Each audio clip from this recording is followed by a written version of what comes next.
So today we'll be starting off with the very first chapter of your A2 level biology, and we have previously discussed the basics as well of ATP, what is the ATP molecule, and then we also talked about energy and where is energy used, what's the purpose of energy, why is there a need for the synthesis of energy as well, और वो फिर respiration के through कैसे energy produce होती है। हमने ये भी डिस्कस किया था last time that how and when, ठीक है, and why is energy produced in plants animals, किन प्रोसेसेस के लिए वो चाहिए होती है। So outline the need of for the energy in living organism, how is ATP suited for the role, क्यों एटीपी ही वो मॉलिक्यूल क्यों है। हमने उसका स्ट्रक्चर को थोड़ा बहुत एक बेसिक से डिस्कस किया था।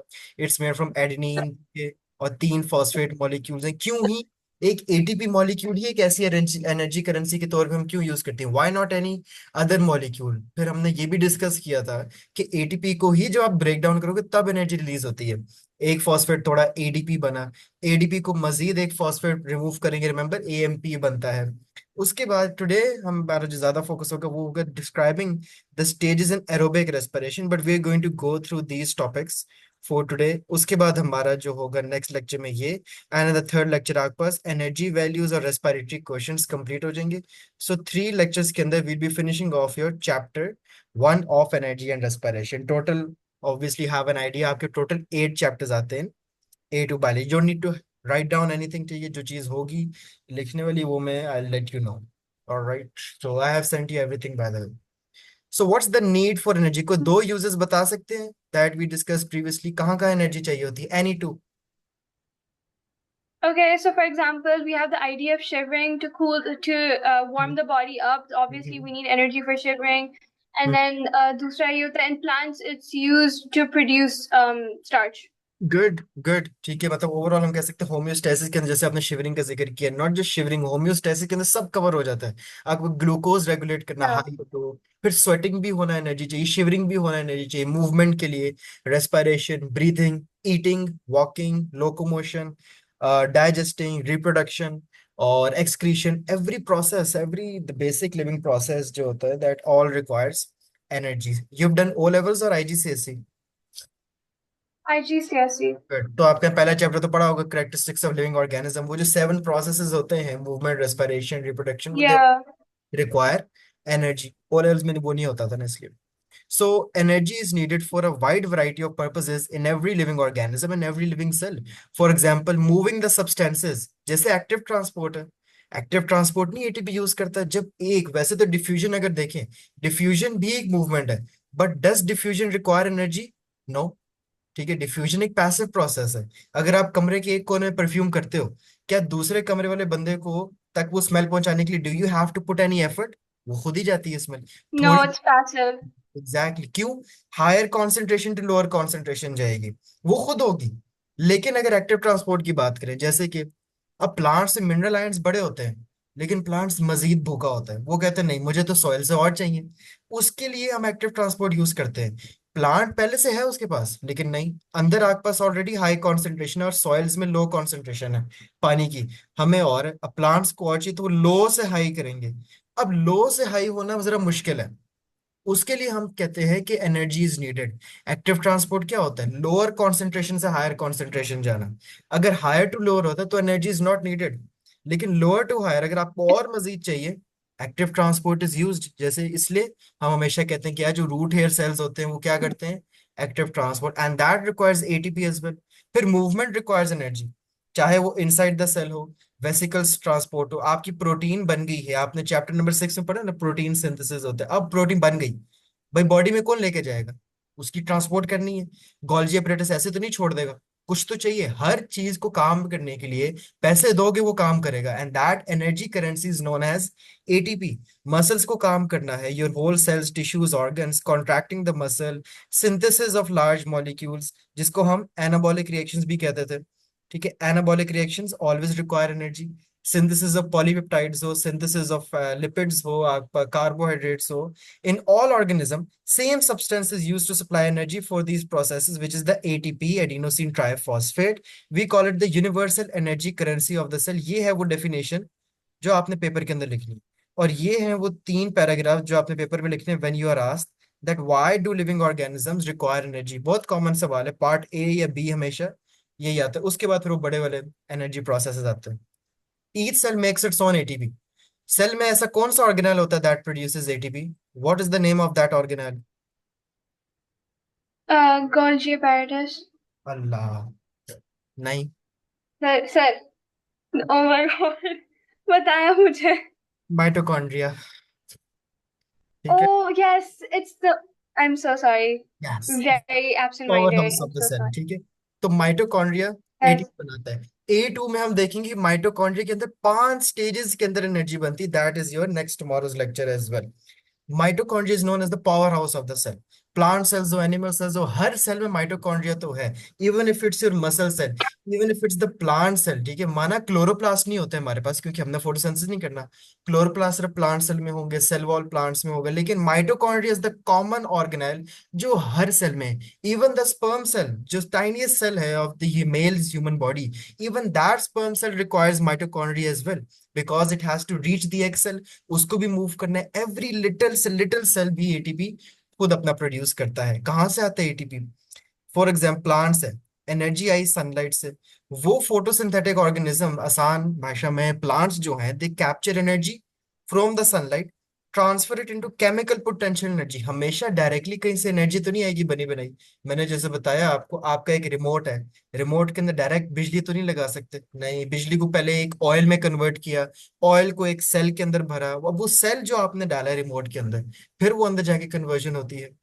They do this by photosynthesis के थ्रू भी वो फिर एनर्जी प्रोड्यूस इस तरह आग पास वो करते हैं।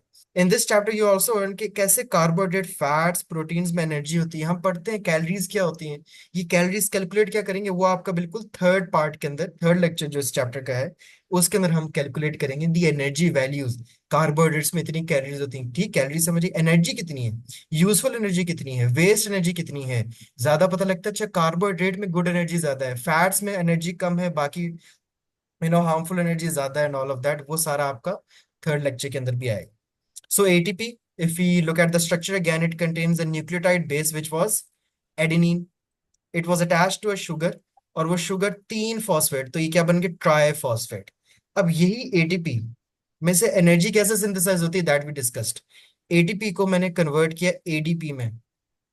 कैसे होगा, एक फॉस्फेट निकाल दो, थोड़ी सी एनर्जी रिलीज हो जाएगी, कलेक्ट हो गई। अच्छा, और चाहिए, एडीपी को तोड़ो एडिनोसिन मोनोफॉस्फेट में, मतलब एक और फॉस्फेट रिमूव कर दो ताकि एक रह जाए, और एनर्जी रिलीज हुई। एंड वी डू दिस जब तक सिर्फ एडिनोसिन नहीं रह जाता। So when one phosphate group is remove, 30.5 kilo joule energy release होती है। मतलब कि यहाँ पे भी 30.5 किलो जूल रिलीज हुई, एडीपी टू एएमपी करने में भी 30.5 किलो जूल रिलीज हुई, और जो आखिरी वाला होगा, removal of the second phosphate produces AMP, वो भी इतनी करता है। लेकिन जो लास्ट होगा वो कितनी करेगा, 14.2।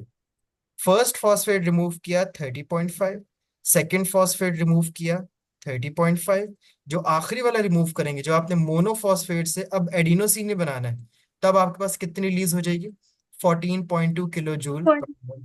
और ये याद रखना है, गॉट इट? Yes. तो ATP makes the perfect energy currency for a number of reason. अब ये क्या सवाल है, why is ATP known as the energy currency? Why is ATP, commonly used as a transporter? First of all, the hydrolysis of a molecule of ATP can be done quickly and easy in whichever part of the cell the energy is required. जल्दी हो सकता है इसका hydrolysis, जल्दी break down हो सकता है इसका। The hydrolysis of one molecule of ATP releases a useful quantity of energy. एक अच्छी खासी हमें एक तसल्ली बख्श अमाउंट मिल जाती है एटीपी से, और वो ज्यादा वेस्ट नहीं होती है। ATP is relatively stable molecule as well, soluble भी है, स्टेबल भी है। ये पीएच सेंसिटिव भी इतना नहीं है, ये नहीं कि हल्का सा सेल का पीएच चेंज हुआ है, टेम्परेचर चेंज हुआ है, एटीपी खत्म। ये जरा अच्छा है, ठीक है, स्ट्रांग भी है। It does not break down until और unless ATP is catalyst present हो सेल के अंदर। ATPase is a catalyst that breaks down ATP into simpler molecules, फिर वो एटीपी को तोड़ फोड़ देगा। You probably have been between 50 grams and 200 grams of ATP in your body right now. एक एवरेज ह्यूमन बॉडी के अंदर right now 50 to 200 ग्राम के बिटवीन रेंज करती है ATP, depending on the exercise, कितना आपकी बॉडी एक्सर्ट कर रही है। अभी आप बैठे हो, क्लास ले रहे हो, कितनी 60-70 होगा। भागना शुरू करोगे, जिम करोगे, एक्सरसाइज स्पोर्ट्स करो, क्या होगा, 150 से ऊपर जाएगी। क्यों? मसल्स को तेज तेज चाहिए पीछे से एनर्जी, वो कह रहे हमें तेज काम करें, हम तेज काम करेंगे, आप पीछे से एनर्जी और भेजो, और एटीपी भेजो।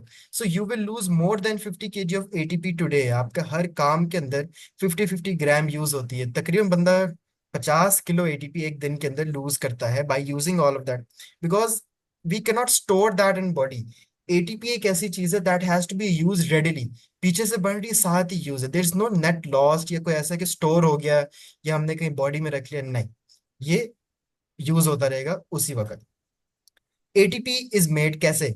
When a phosphate group is combined with ADP. ADP का क्या मतलब है? दो फॉस्फेट है, उसमें एक और फॉस्फेट ऐड करोगे, एटीपी बन जाएगा।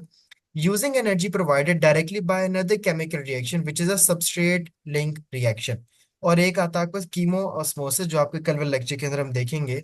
कीमो ऑस्मोसिस जो होता है वो एक ऐसा प्रोसेस है जो कि सेल्स की मेम्ब्रेन्स के अंदर होता है।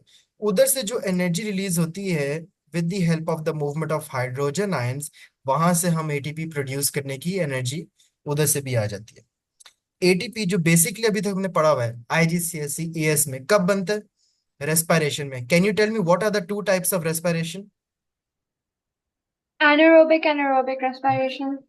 एग्जैक्टली, दोनों में क्या फर्क है? Okay, so anaerobic is without oxygen, aerobic requires oxygen. Good. So these processes are described later in this chapter as well. That ATP is again made in respiration, अगर हम plants की बात भी करें, and also by photosynthesis. Animals में सिर्फ respiration में बनता है ATP, और humans में भी, और photos और plants के अंदर ATP is made by respiration as well and by photosynthesis as well. It's the need for the constant supplies of ATP that requires humans to breathe continuously. Breathing supplies the oxygen to cell. जब हम सांस लेते हैं, हमने oxygen अंदर खींचा, oxygen अंदर जाएगा हमारी बॉडी में, वो हम सारा भी डिटेल में पढ़ेंगे, ये अलग से लेक्चर है 12.2। ऑक्सीजन ऑक्सीडाइज करेगा ग्लूकोज को। ठीक है, ग्लूकोज कहाँ से आया? आप पूछोगे, खाना खाया था हमने, ठीक है, खाया पिया था, ग्लूकोज आया था। वो खाया पिया वाला ग्लूकोज भी हम प्लांट से मिला था। जब ये ऑक्सीजन हमें नेल करेंगे, हमारी बॉडी में ग्लूकोज ऑक्सीडाइज होगा, और ऑक्सीडाइज होते होते वो एनर्जी रिलीज करता है। That energy makes these ATP molecules. These questions will be your homework as well, बल्कि अभी क्लास के एंड में हम देखेंगे। Next we have aerobic respiration. Like you just told me, what is aerobic respiration? Which requires oxygen. Respiration is a process in which organic molecules are broken down in a series of stages to release chemical potential energy. Respiration एक reaction नहीं है, it's a series of different stages in a reaction, और end पे आपको product क्या चाहिए? Potential energy. By to synthesise ATP, आपको उतनी एनर्जी चाहिए कि आप एटीपी बना लो। The main organic molecule is use which is glucose. अगर आप पूछोगे रेस्पिरेशन में एटीपी बनाने के लिए कहाँ से बनेगा, कहाँ से? ग्लूकोज से। कोई और मॉलिक्यूल नहीं है, it is only glucose which is a carbohydrate. Carbohydrates खाएंगे, ग्लूकोज हमारी बॉडी में आएगा, then that glucose is actually going to pass through a series of reaction to finally produce ATP molecule. Many cells, including brain cells, can use only glucose as their respiratory substrate. However, other cells can also break down fatty acids. अब जब आपकी body के अंदर glucose बहुत कम रह जाता है, मतलब जैसे लोग कहते हैं वेट लॉस कैसे करना है, हमेशा आपने सुना हुआ go in a calorie deficient. What is a calorie deficient? Calorie deficient वो होता है कि जब आपकी बॉडी में ग्लूकोज भी सारा यूज हो जाए, और जब ग्लूकोज बॉडी में खत्म हो जाए, खाना पीना नहीं है और कार्ब्स कार्ब्स नहीं खाने की और ग्लूकोज है बॉडी में, अपनी बॉडी को आपकी बॉडी की फैट कंज्यूम करने दो। आपकी बॉडी में जो फैट जमा हुआ है वो कंज्यूम करने दो, उसको मजबूर करो कि वो फैटी एसिड्स को ब्रेक डाउन करे। ऐसे वेट लॉस होता है। अगर आप वेट लॉस करते करते कार्ब्स दोबारा खा लोगे, प्रेफरेंस तो हमारी हमेशा यही होती है बॉडी की कि उसने एटीपी ग्लूकोज से बनाना है। आपकी ग्लूकोज से एनर्जी बनी, चलो आपने घर आके और कार्ब्स खा लिए, कोई आपका वेट लॉस नहीं हुआ, एनर्जी तो आ गई, क्योंकि प्रेफरेंस क्या होती है, बॉडी हमेशा प्रेफर करते है कि मैं ग्लूकोज से एनर्जी बनाऊं। डाइटिंग कीटो क्या होता है? कार्ब्स कम करो ताकि बॉडी मजबूर हो जाए, बॉडी में ग्लूकोज खत्म हो जाए, आपकी बॉडी मजबूर हो आप ही की फैट्स कंज्यूम करने लग जाए। Got it? क्लियर है यहाँ तक? जी। Heart muscle cell for example uses fatty acid. Heart को तो बहुत कंटिन्यूअसली एनर्जी चाहिए, हार्ट के इर्द गिर्द भी बिल्डअप होता है फैटी एसिड्स का, and that's not harmful. Less हो अगर एक्यूमुलेशन ऑफ फैट, जैसे हम सुनते हैं लोगों को हार्ट डिजीज क्यों हो जाता है? हार्ट डिजीज तब होता है जब आप कार्ब्स इतनी खा रहे हो कि आपकी बॉडी ग्लूकोज यूज किए जा रही है, जो हार्ट के इर्द गिर्द फैट है, जो वेसल्स के अंदर फैट है, वो यूज नहीं हो रहा, वो जमेगा, आपकी आर्टरीज ब्लॉक करेगा, बंदे को हार्ट डिजीज हो जाता है। हार्ट मसल की तो कोशिश होती है वो फैटी एसिड यूज करे, वो तो चाहता है मैं फैट्स को यूज करूं। हम कार्ब्स खाते हैं, चीनी खाते हैं, ग्लूकोज खाते हैं। सो ग्लूकोज का हमने ब्रेक डाउन को मेनली डिस्कस करना है, because this is the body's first preference to make ATP. ATP बनाने ग्लूकोज को तोड़ो, which is divided into 4 main stages. Very important, अब से आपका चैप्टर बहुत इंपॉर्टेंट शुरू है। First stage is known as glycolysis, second को हम कहते हैं लिंक रिएक्शन, थर्ड को हम कहते हैं Krebs cycle, and the fourth stage is known as oxidative phosphorylation. कुछ कीवर्ड्स के अगर बारे में बात करें, ये जो हमने देखा था कि सबस्ट्रेट लिंक्ड रिएक्शंस क्या होते हैं in the context of ATP formation, these are just types. अभी आपके 4 स्टेजेस हैं टू मेक एटीपी। अब इन 4 स्टेजेस में से ये 4 रिएक्शंस हैं, इनमें से कौन से सबस्ट्रेट लिंक रिएक्शंस होते हैं, कौन से कीमोऑस्मोसिस होते हैं? सबस्ट्रेट लिंक रिएक्शन से क्या समझ आता है वैसे, कैसा रिएक्शन है ये? What is a I substrate? mean, the word hmm. substrate is like, okay, so substrate से मुझे जो याद आता है कि enzymes, right? So there's like the blocking from substrate. मेरे दिमाग में यही आ रहा है कि there's like a सही है। substrate complex of a sort. यही है बस दिमाग में जो आ रहा है. तो एटीपी फॉर्मेशन के कॉन्टेक्स्ट में the transfer of phosphate from a substrate molecule directly to ADP to produce ATP using energy. हमें एक कैटलिस्ट चाहिए, we require energy as well, क्योंकि सब हमारा एम क्या है कि एडीपी के अंदर फॉस्फेट ऐड करना है टू मेक एटीपी। फिर एक टाइप आती है chemiosmosis, the synthesis of ATP using energy release by the movement of hydrogen ion. वो एनर्जी जो कि हाइड्रोजन आयन की जो मूवमेंट होगी अक्रॉस द सेल मेम्ब्रेन, उधर से जो एनर्जी आएगी उसको यूज करके हम एडीपी को एटीपी में कन्वर्ट करके प्रोड्यूस करेंगे। वो हम फोर्थ स्टेज में देखेंगे कीमोऑस्मोसिस का। सो ये आपको एक बहुत अच्छी डायग्राम बताती है कौन कौन सा आपके पास रिएक्शंस हो रहे हैं टू प्रोड्यूस एटीपी, क्या क्या स्टेजेस है। सबसे पहले यू शुड नो, ये जो व्हाइट वाला एरिया है ना, ये आपका है साइटोप्लाज्म, और ये जो सर्कल आपको नजर आ रहा है, this is what, mitochondria.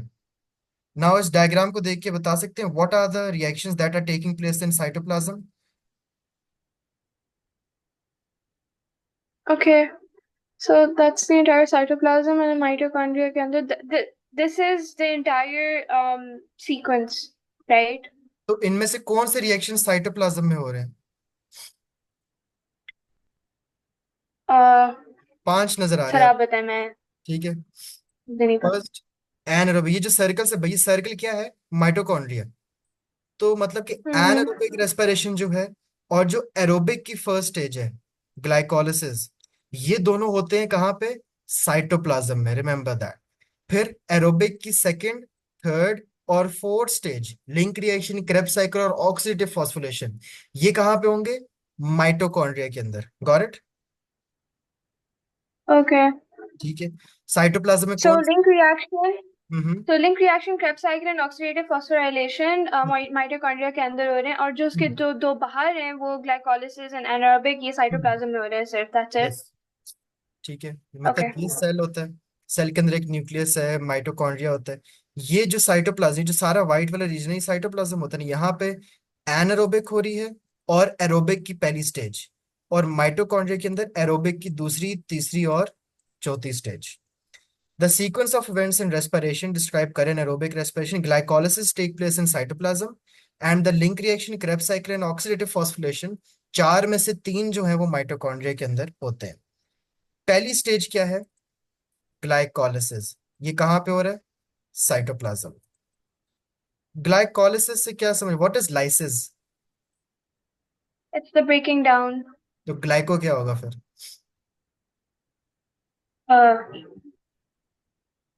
Glucose. Glycolysis is the breakdown, आपने कहा, और ग्लाय का मतलब ग्लूकोज, ठीक है, it is the breakdown of glucose which takes place in the cytoplasm of the cell. Glycolysis is a series of reactions in which a glucose molecule, अब glucose molecule, you remember it's a hexose। hexose क्या होता है? 6 carbon. ठीक है, this is what you have to remember from your chapter 2 biological molecules. ठीक है, थोड़ा थोड़ा वो भी नॉलेज भी होनी चाहिए। Glucose was a 6 carbon molecule. सबसे पहला स्टेप क्या होता है ग्लूकोज के ग्लाइकोलिसिस के अंदर, कि जो ग्लूकोज है 6 कार्बन मॉलिक्यूल, इसको हम 2 मॉलिक्यूल्स में ब्रेक डाउन करें, 3 3 कार्बन वाले, और इस 3 का मॉलिक्यूल का नाम होता है pyruvate. I repeat, glucose is a 6 carbon molecule. The first step in glycolysis is कि आपने इसको डिवाइड करना है इनटू 2 पायरुवेट मॉलिक्यूल्स। एक pyruvate molecule has 3 carbons. Perhaps surprisingly energy from ATP is use. अब ये मजे की बात है, हम बना एटीपी रहे थे, लेकिन एटीपी बनाने के लिए भी हमें इस स्टेप के लिए एटीपी रिक्वायर हो गया थोड़ा सा, लेकिन अल्टीमेटली हम बहुत ज्यादा एटीपी बना देंगे, लेकिन एटीपी बनाने के लिए भी थोड़ा सा हमें एटीपी यहाँ पे यूज करना पड़ गया at the very start of glycolysis, क्योंकि ग्लूकोज एक बड़ा मॉलिक्यूल था that we had to break down. However बाद में हम एनर्जी वापस भी करेंगे उसको, क्योंकि हम बना तो एटीपी रहे थे और हम एटीपी को यूज करें, but we are going to return it afterward. ये वाला स्टेप क्लियर हो गया? Yes.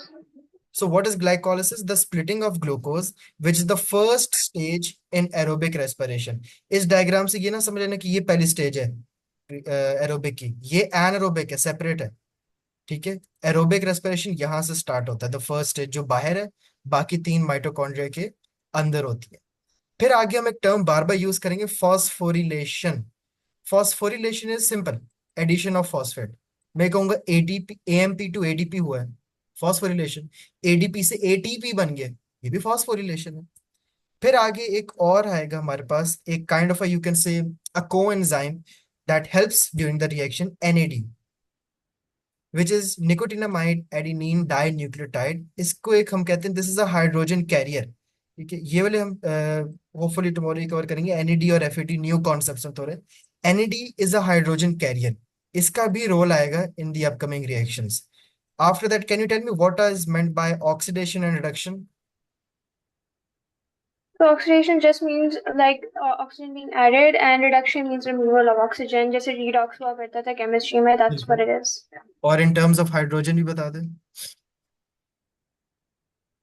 Okay, so ऑक्सीजन तो हो गया, oxidation के अंदर हमारे पास, हाँ, oxidation in terms of oxygen तो ऐड ऑफ ऑक्सीजन हो गया, और reduction remove of oxygen. In terms of hydrogen उल्टा हो exactly. So जाएगा। ठीक है, hmm. मतलब oxygen would be removal of hydrogen, reduction gain of hydrogen. तो ठीक है, ये तो गुड आपको आता है।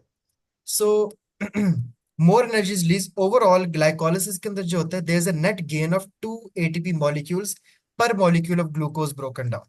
हमें जब ग्लूकोज को कन्वर्ट करना था इनटू पायरोवेट, ठीक है, हमारे एंड तक कहाँ आना है, we have to produce glucose में जो ग्लाइकोलिसिस में हमारा final product would be the 2 molecules of pyruvate.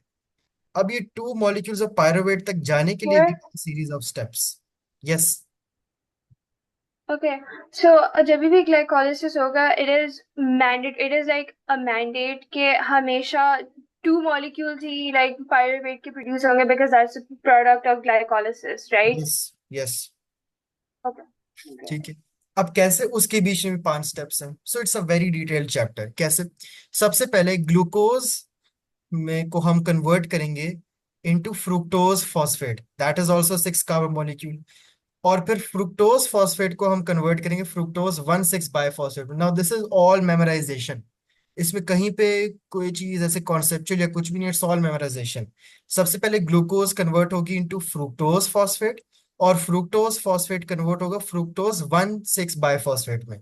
अब इन दोनों कामों में एटीपी यूज हुआ है, रिलीज नहीं हुआ, एटीपी यूज हुआ है। ठीक है, प्लस फॉस्फोरिलेशन, इन दोनों स्टेप्स में क्या हो रहा है, फॉस्फोरिलेशन। क्या थी phosphorylation? Phosphorylation, one second. It addition of, was the addition of a yes, phosphate group, yeah. Good. तो ग्लूकोज के अंदर फॉस्फेट ऐड हुआ, क्या बना, फ्रुक्टोज फॉस्फेट। फ्रुक्टोज फॉस्फेट के अंदर एक और फॉस्फेट ऐड हुआ, क्या बन गया, बाय फॉस्फेट। बाय दो, दोनों स्टेप्स में एटीपी यूज हुआ है, दोनों स्टेप्स को हम फॉस्फोरिलेशन कहते हैं। ठीक है, अब जो फ्रुक्टोज 1,6 बायफॉस्फेट था, इसको हमने तोड़ा है 2 हिस्सों में to produce 2 molecules of triose phosphate. ये सारे अभी तक हेक्सोज है ना, 6 6 6 6 वाले। अब हमने 2 हिस्सों में कर दिया ये फ्रुक्टोज 1,6 बायफॉस्फेट को into 2 molecules of triose phosphate. अब जब ये हो गया, दिस रिक्वायर्स नथिंग, कोई एटीपी रिक्वायर नहीं करता, ये बस टूट जाते हैं। अब आगे हम एटीपी वापस भी करेंगे, अभी तक हमने यूज क्या क्या किए, 2 एटीपी मॉलिक्यूल्स हम यूज कर चुके हैं। Now we are going to produce some other intermediates as well, जिनके नाम आपको याद नहीं करने की जरूरत। उस इंटरमीडिएट्स प्रोड्यूस करने में वी रिलीज्ड 2 एटीपी मॉलिक्यूल्स, और यहाँ पे हाइड्रोजन डी हमने यूज किया था। नाउ व्हाट हैपेंड ओवर है, जो आपका two molecules of triose phosphate थे, ठीक है, two molecules of triose phosphate released two hydrogen molecules as well, क्योंकि इन सब फॉस्फेट, इन सब शुगर से अगर आप अपने जेन में डायग्राम लाएंगे, कार्बन और हाइड्रोजन होते हैं। यहाँ पे एक तो दो मॉलिक्यूल ऑफ एटीपी लॉस्ट हुए और दो मॉलिक्यूल ऑफ हाइड्रोजन भी लॉस्ट हुए। ये जो दो मॉलिक्यूल ऑफ हाइड्रोजन लॉस्ट हुए थे, ये किसने गेन कर लिए?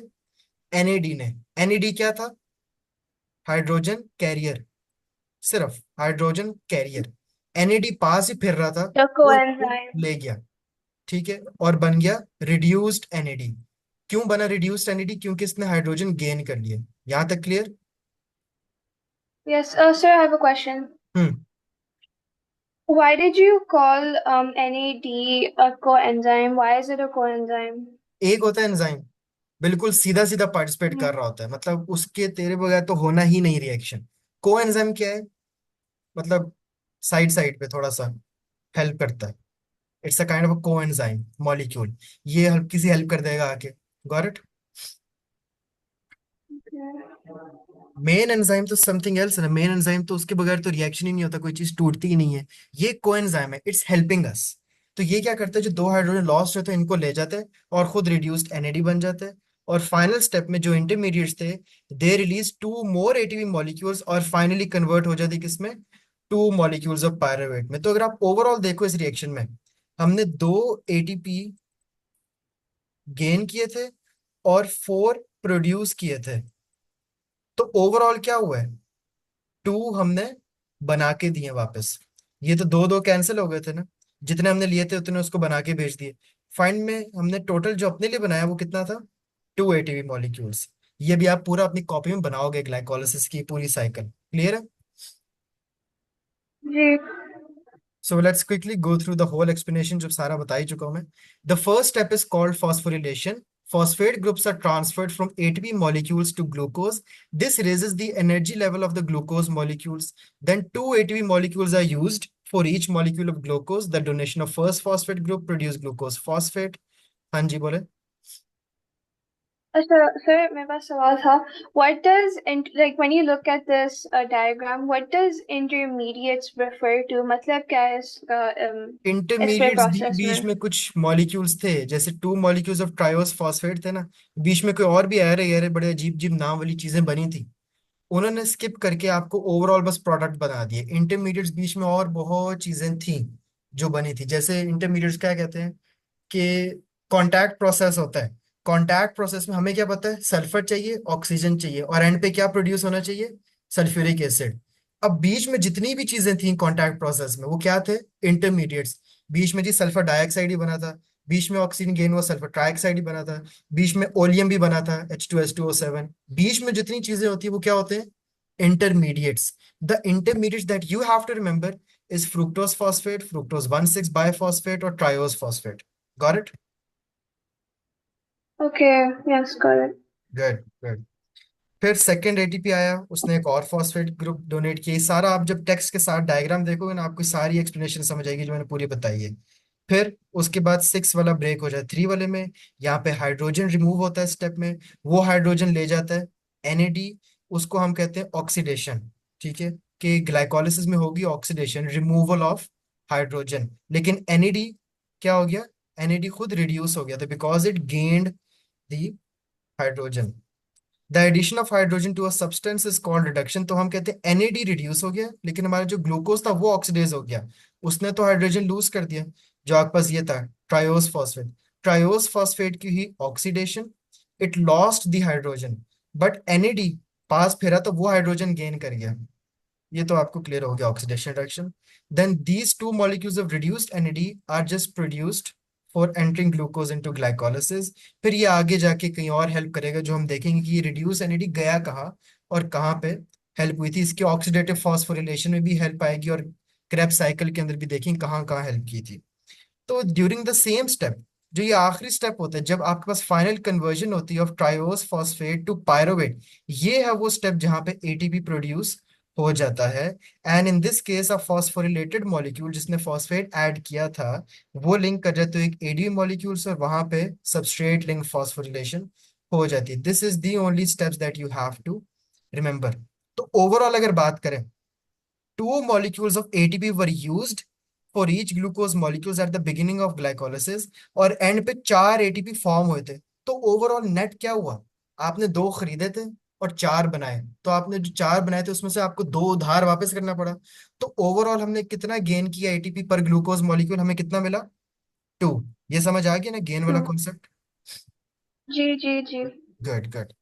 So the end product of glycolysis is known as pyruvate, and pyruvate still contains a great deal of chemical potential energy. Even if the oxygen is available in the cell, pyruvate now moves through the two membranes. अब pyruvate जाएगा mitochondria के अंदर, क्योंकि जो pyruvate यहाँ produce हो गया glycolysis में, अब उसने 2 मेम्ब्रेन्स क्रॉस करके किधर जाना है? माइटोकॉन्ड्रिया के अंदर। 2 मेम्ब्रेन्स क्यों? आपने ये पढ़ा हुआ है पहले चैप्टर के अंदर इसके कि mitochondria is a double membraned organelle. और कौन से होते हैं double membrane organelles?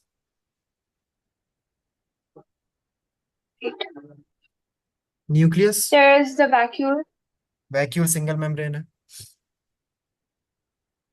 Nucleus, Never mind. Chloroplast, mitochondria, बस ये 3 ऐसे हैं जो डबल मेम्ब्रेनियस होते हैं, बाकी सब सिंगल वाले हैं। न्यूक्लियस, क्लोरोप्लास्ट, माइटोकॉन्ड्रिया, एनसीएम, ठीक है, दैट्स ऑल। और फिर ये दाखिल हो जाता पायरुवेट अपने अगले सेकेंड प्रोसेस के लिए इनसाइड दी माइटोकॉन्ड्रिया में दाखिल हो जाता है, by the help of active transport, वो सारा नहीं पता होना था। लेकिन माइटोकॉन्ड्रिया का जो साइटोप्लाज्म होता है अंदर का हिस्सा, अगर आपको सेल स्ट्रक्चर याद है तो उस अंदर के हिस्से को हम क्या कहते हैं? मैट्रिक्स।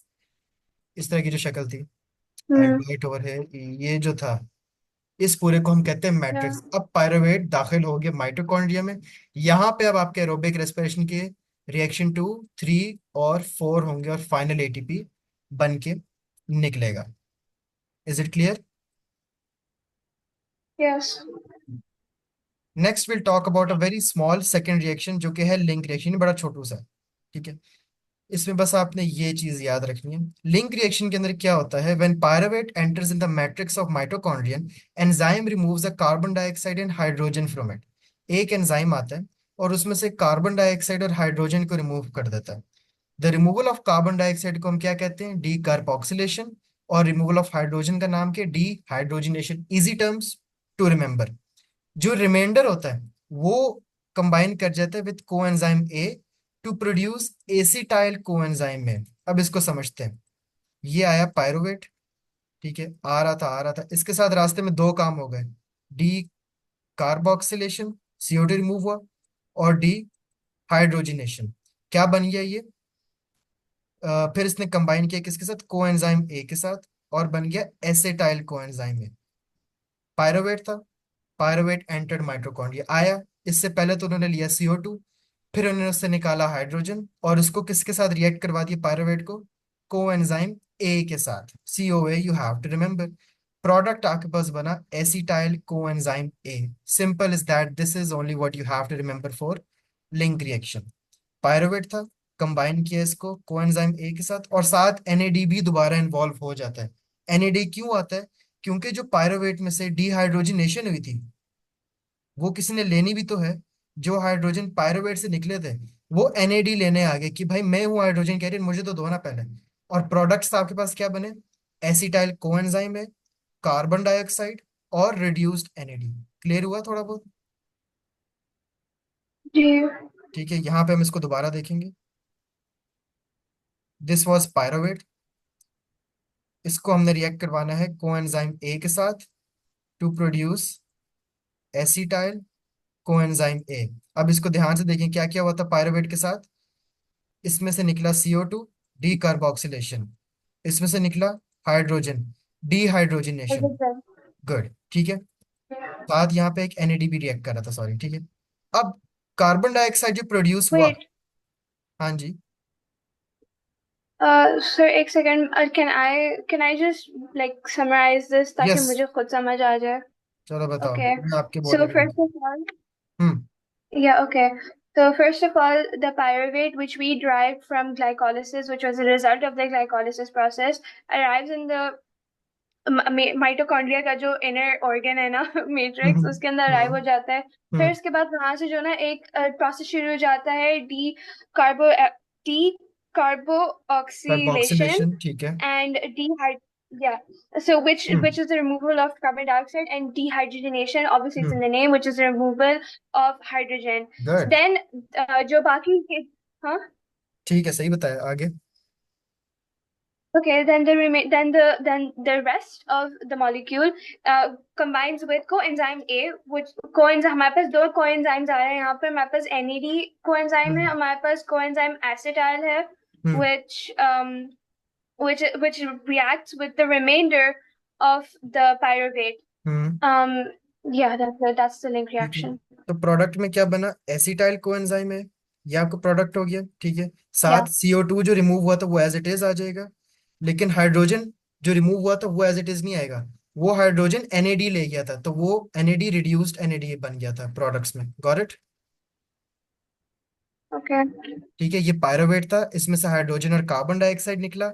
हाइड्रोजन ले गया ये NAD, NAD बन गया reduced NAD। Carbon dioxide release हुई थी वो ऑलरेडी डायरेक्ट आ गई, क्योंकि इसको कोई नहीं लेके गया। और पायरोवेट कन्वर्ट हो गया एसिटाइल कोएंजाइम के अंदर when it reacted with coenzyme में। क्लियर? बस ये रिएक्शन आपने याद रखना है for the link reaction, and that is all for today. वैसे मैं लोगों को क्लास में, एक क्लास में ग्लाइकोलिसिस करवाता हूँ, एक में लिंक रिएक्शन करवाता हूँ, but I think you have got it all. लेकिन ये है कि डेली का रिवीजन करना, मैं लेक्चर ज्यादा नहीं खींचूंगा। डेली अगर खुद पढ़ लोगे क्लास के बाद या अगली सुबह तो बहुत है वो मेरे लिए। Got it? Okay, sir.